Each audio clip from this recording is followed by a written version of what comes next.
Hey there, vacation dreamers. You've landed on Book Solid, the podcast where two travel advisors share insider tips, top destinations, bucket list activities, and everything you need to get the most out of your next vacation. We'll cover what's included, what's not, and throw in plenty of real talk and laughs as we help you plan with confidence. Let's jump in. Hey everyone! Our guest today is a visionary leader in the world of travel, someone who has mastered the art of combining exploration with purpose. He is the founder of Hands Up Holidays, a company dedicated to crafting luxury family volunteer vacations. His mission is to inspire families to become world changers by blending custom tailored sightseeing with hands-on meaningful service projects. Join us in welcoming the founder of Hands Up Holidays, Christopher Hill. Welcome. Thanks, Amanda and Brianna. Such a pleasure to be here. We're excited to have you. Do you want to tell us a little bit about your travel business and then we'll kind of get into like the nitty gritty? Yeah, sure. Would you like to hear the how it began or just straight into the concept? Yes. How it How it began? began. Okay. Yeah. Okay, cool. Yeah, so I graduated with a law degree and a business degree and was all set to become a lawyer and had agreed with a law firm just at the start of going into my final year of college to work for them and also had gotten to agree that I could travel for about 9 months before starting working for them.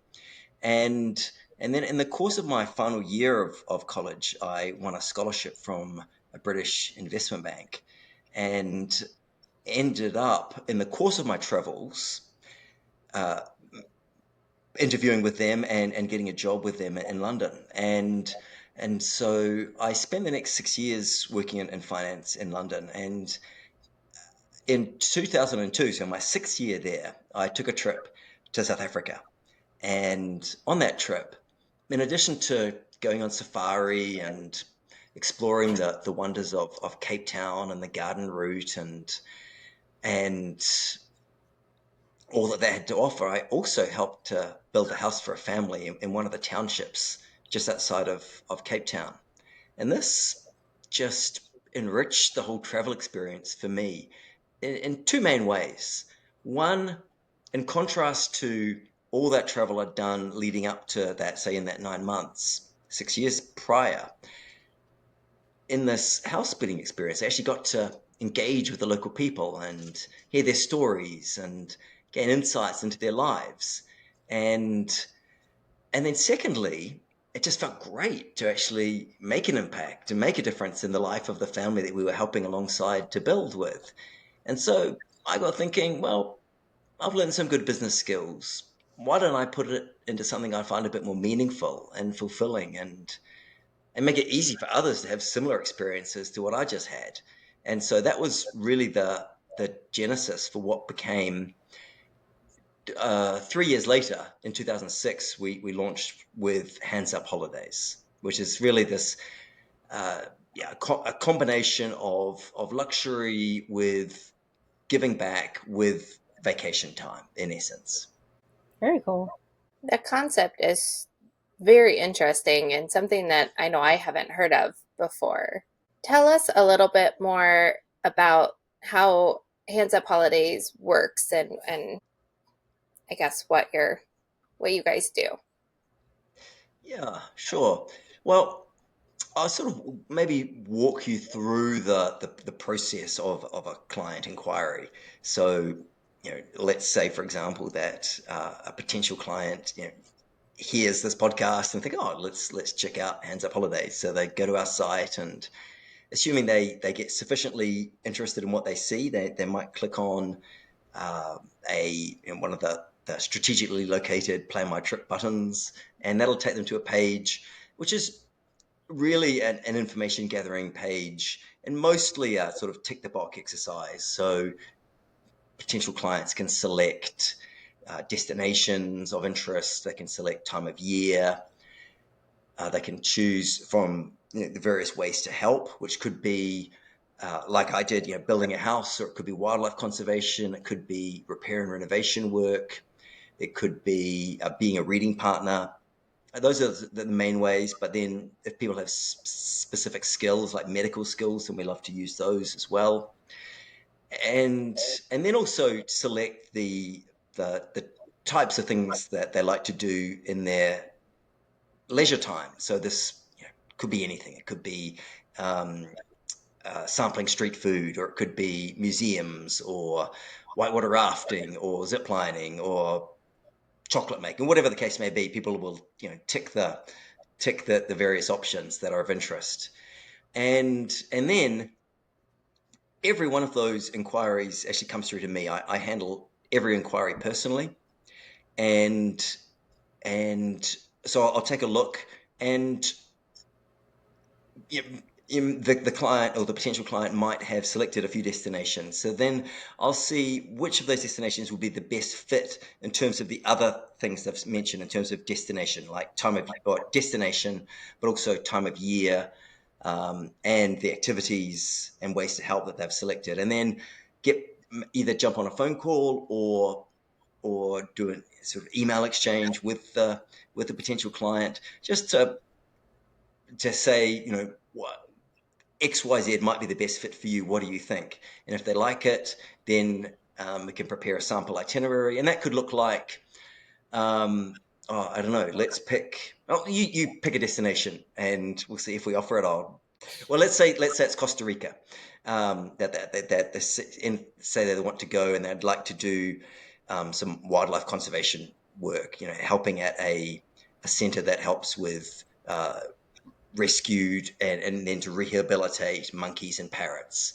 And so uh, create a sample itinerary that could look like, flying into San Jose and do uh, you know, a street walking tour, which includes visiting the markets and includes a bean to bar chocolate making class, for example, and then head up to the Arenal area, perhaps going via Poas volcano to see that in action. And then we're in the Arenal area. You may also want to do some whitewater rafting, some zip lining, maybe go on a wildlife safari, and then also help at the rescue center. So may spend 2 or 3 days there, and maybe also want to help at a school, perhaps with some renovation work at a school that we partner with. And then they want to finish with some R&R time on the coast. So that could be heading over to Guanacaste and perhaps doing some surf lessons, or going out whale watching, or just pure relaxation at the beach and some spa treatments, whatever the case may be. And so we just sort of craft the itinerary to exactly what the client wants, and typically it looks like what I described. There's no hard and fast rules. Every trip is tailor made for the individual client, but typically it'll be bit of action adventure at the start, then the give back component, and then some relaxation time at the end. Okay. Very cool. How long are these trips Mm, typically? yeah, no hard and fast rules, but typically especially because most of our clients are American without Okay. having, massive vacation time allowances. So they tend to be 7, 8 days. Okay, so a typical vacation time. Yeah. You said that most of your clients are American. Mm, How do they find you? Just out of mm. curiosity. Yeah, great question. When we launched, as I mentioned, back in 2006, we were pretty fortunate to get some great coverage in media such as New York Times, Wall Street Journal, Condé Nast Traveler. We within fairly short order, I think in 2009, we won the Global Vision Award with Travel and Leisure magazine. We've been in CNN, so that's obviously great. Oh, yeah. And then also, uh, I've got a pretty good SEO team, and so especially if people are thinking of this style of travel, so if they put Mhm. into Google, luxury family volunteer vacation, then we're number one for that, and then obviously, they'll head our website that way. So those are the main ways. And then now, I'm reaching out and trying to be on podcasts to raise awareness that way. That's I was going to awesome. say, oh, sorry. No, you're right. Go ahead. I was going to say, so we primarily focus on like the theme parks, so, Disney and Universal. So obviously our clients are going to be more so drawn towards that. So what would kind of draw in like our clients to potentially like work with you and, book this type of trip? Yeah. Yeah. Well, I think well, I'm going to take an educated guess that you'd have a good proportion of families that Mhm. listen to your podcast, and families weren't on my radar at all when I launched Hands Up Holidays. I had sort of young professionals in mind, sort of 25 to 35-year-olds, cash rich, time poor, who wanted to have a great vacation and also wanted to make a difference. However, right from the beginning, we were getting bookings from families and American families. And so since 2006, it's been 90% plus has been Americans and American families booking with us. But Wow. as I said, they weren't on my radar at all when I launched. And so they'd say, I'd ask our families, clients, why are you booking with us? And they say things like, our kids come from pretty privileged backgrounds, and we really want them to appreciate how fortunate they are. Or they'd say, we're looking for a great family bonding experience, Mhm. and this really nails it for us. And actually, I think that theme parks can also be a great family bonding experience. But at the same time, perhaps families want to go a little bit deeper with that and do want to incorporate that element of of helping their kids to appreciate how fortunate they are, or instilling the values, sort of soft skills around empathy and compassion and generosity, which these sort of trips are ideal for. And so really, that's what I would speak to about, to your listeners. If yeah, theme parks are amazing, and I just done some with my family myself, so I'm there's certainly a role for that. But maybe just to consider dipping your toes in the water of incorporating an element of giving back as well, which can be as short as a day or two out of a longer vacation. I love that. At what like age range are the kids usually when they come on these? Great question. Where tend to say from about the age of 5, children can get involved with our wildlife conservation projects. Like I mentioned in Costa Rica, with helping with prepare the meals for monkeys and parrots, helping maintain their enclosures, creating enrichments to stimulate the monkeys and the parrots, and then going with the veterinarian on his daily rounds and really just learning an enormous amount about the animals. As I say, children from as age as 5 can get involved with that. And then there's no hard and fast rules about this, but for teenagers, if they're animal lovers, then by all means, continue with those wildlife projects. We also love to encourage the building projects, because that's where certainly for me, like I described in South Africa, where the magic happened. We actually get to engage with the local people and swap some laughs and get immersed into the culture. But uh, yeah, it can be any age, although yeah, from I mean, I've had my kids as young as, let's see, so 10 we started on building projects with them.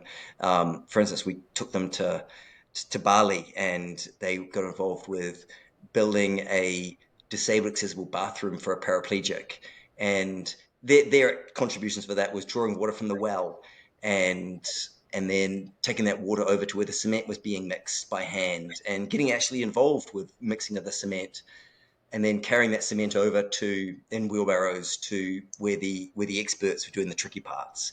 So yeah, kids, we tend to say teens, but as I say, there's no hard and fast rules. The term eco luxury is kind of like the central to your brand. What criteria do you use to like select your accommodations? How do you measure their commitment to sustainability while still ensuring like a high end experience to your clients? Mm. Yeah. Well, for us, there's various criteria. Um, And so it's looking at things like the design of the accommodation, and so that can be um, things like the materials that are used, ideally locally sourced, and even ideally like reclaimed materials, recycled materials. It can be and the design can be ones that where they are using a minimal footprint in terms of environmental impact, and also perhaps blending into the natural environment. And then in the everyday practices, which could be things like using renewable sources of energy. Solar panels is one example. Uh, or it could be the daily practices of plastic minimization or even elimination, and then it can be also extended into things like the em- employment of local people, and ideally even at management level, and even in some cases at the ownership level. Is another really important part of sustainability. Taking a sort of more holistic perspective on that, and that then gets married up with the high standards that you expect with a luxury property. So for instance, Four Seasons in Orlando. That sort of level of Mhm. service and comfort as well. Yeah. Okay.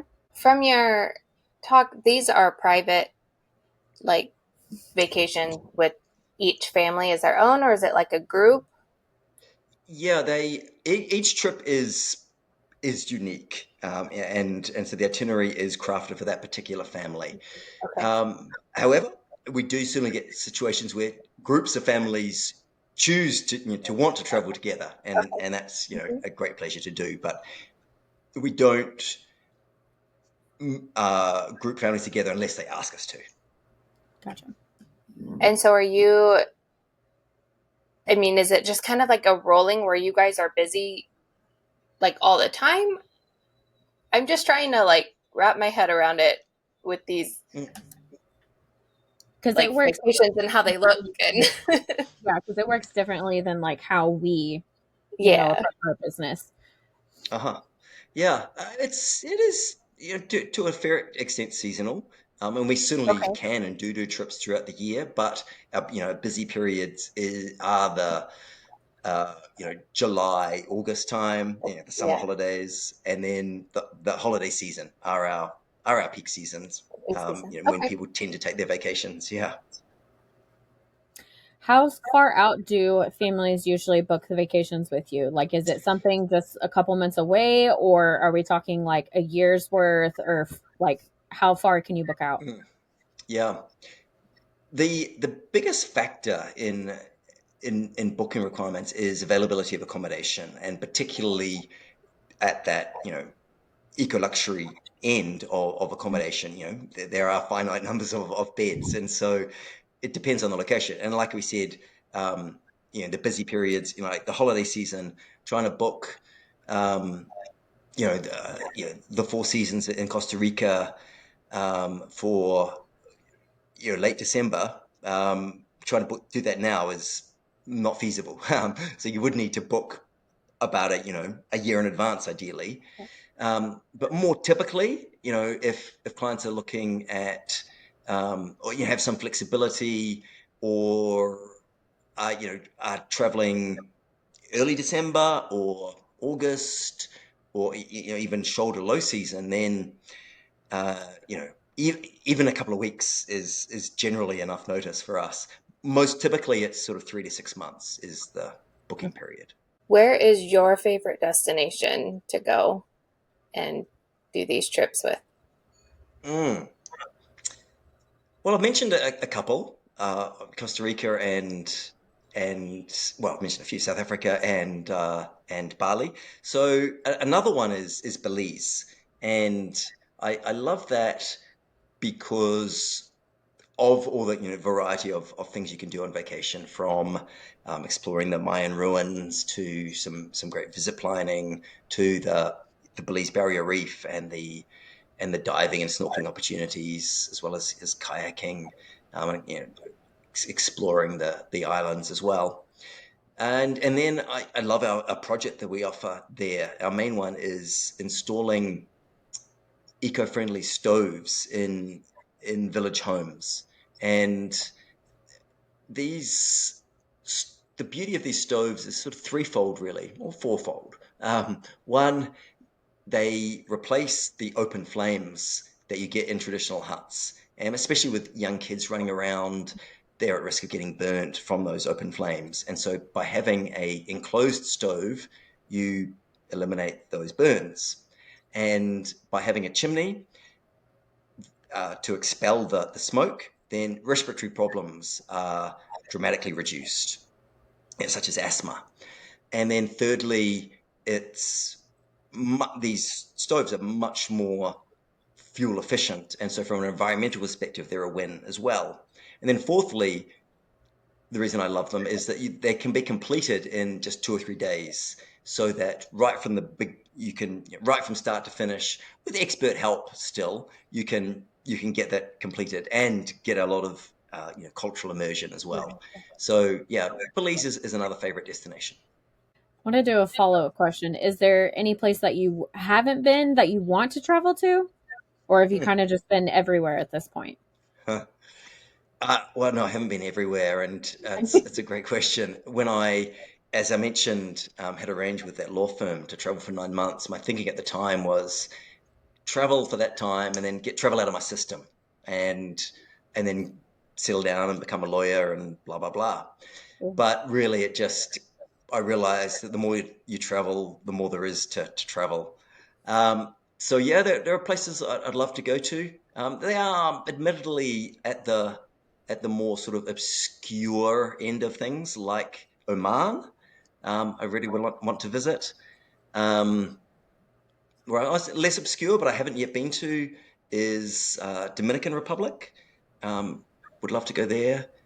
And actually, there's a bunch of islands in the Caribbean that I'd like to see as well. So uh, Turks and Caicos, um, Saint Lucia, the Caymans. Yeah, I'd love to do some island hopping there. This kind of plays off of that, but what is your vision for the future of Hands Up Holidays? Mm.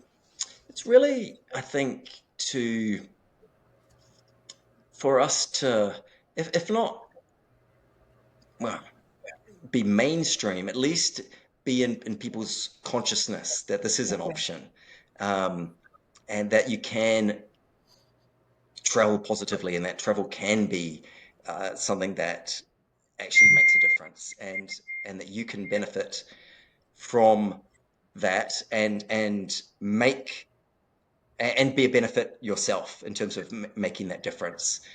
Would be certainly a vision and goal for us. Mine is, I guess, kind of like a follow-up question, I guess, in a roundabout way. So obviously you focus a lot on like family travels, but what is the most common, maybe unexpected or kind of just things that you expected families to say? Like what is something that they've shared about their trip like after they've returned? Mm. Well, I'll share one of my favorite stories in that context, which was a family that traveled with us to Morocco, and they helped to build a library at a school about 45 minutes outside of Marrakesh in a rural area. And yeah, the trip went great. Um, and then once they got back home, some months later, I was told by the family, they got in touch and said, "Oh, Christmas time came, and our kids said, actually, we don't want our Christmas gifts. We want to send them to the kids that we were playing with and interacting with in Morocco." And so that really touched me. And that's a beautiful example of the sort of impact that our trips can have. Oh, I love that. That tugs on like the little teacher, little part of my heart right there. Yeah, yeah, yeah. It's beautiful. Christopher, thank you so much for your time and sharing about Hands Up Holidays and what you do. I am excited to be able to share this out with our listeners, and I will definitely be sharing it out just with my friends because it's definitely on my mind now because it's something I think I have 2 boys. So we're always looking for different ways to experience and travel. Nice. How old are they? They are, 13 tomorrow and 9. Okay. So kind of perfect ages for this. It really is, actually. Definitely. Well, thank you so much. It's been a privilege to be on with you and have the opportunity to share. Yes, Thank you, Christopher. Have a good night. You too. That's it for this episode, Vacation Dreamers. We hope you picked up some tips, ideas, and a little extra magic for your next adventure. If you enjoyed hanging out with us, be sure to follow or subscribe so you never miss an episode. You can also find us on Instagram, Spotify, and Apple Podcasts for even more travel tips and updates. Until next time, keep dreaming, keep planning, and we'll see you real soon.